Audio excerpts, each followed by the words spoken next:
Oke, sekarang kita akan belajar pemantulan pada cermin cekung. Salah satu cermin cekung yang sering kita temukan adalah sendok yang permukaan cekungnya itu adalah salah satu contoh dari cermin cekung. Nah, cermin cekung mempunyai sifat konvergen, yaitu mengumpulkan cahaya. Begitu ya. Nah, sekarang kita belajar dulu bagian-bagian pada cermin cekung. Jika digambarkan, maka cermin cekung seperti ini gambarnya. Bagian yang biru ini adalah bagian belakang dari cermin, dan bagian cekungannya adalah bagian dari depan cermin. Nah, di sini ada sumbu utama. Sumbu utama itu jadi garis khayal yang ada di tengah-tengah cermin cekung, begitu ya. Jadi kalau di dunia nyata, sumbu utama ini sebenarnya tidak ada, tapi kalau digambarkan di fisika ada yang namanya sumbu utama.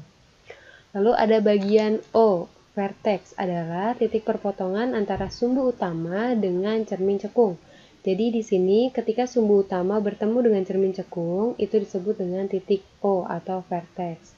Lalu ada F, titik fokus atau titik api.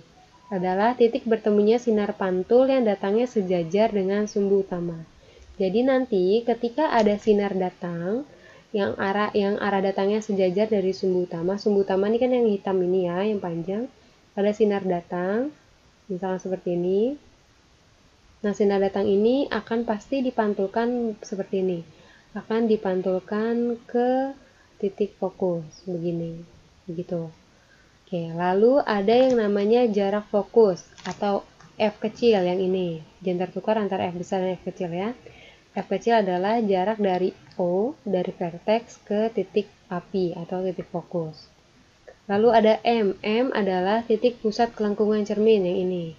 Maksudnya, cermin cekung itu ketika kita gambarkan menjadi sebuah lingkaran, gitu ya. Nah, pusat dari lingkaran itu, ini adalah si M tadi, begitu.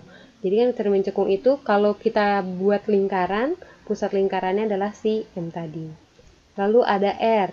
R adalah jarak dari O, dari vertex ke M. Atau bisa kita bilang R itu adalah jari-jari lingkarannya. Titik dari O, di sini nanti O-nya, ini M-nya, dan di sini R-nya. Begitu ya. Nah, yang perlu diingat adalah nilai R setara dengan 2F. Atau 2 kalinya F kecil. Jadi, nilai R adalah 2 kali dari F. Misalkan nilai F-nya adalah 10. Nah, berarti nilai R-nya berapa? Nilai R-nya adalah 20. Oke, sampai sini dulu untuk cermin cekung.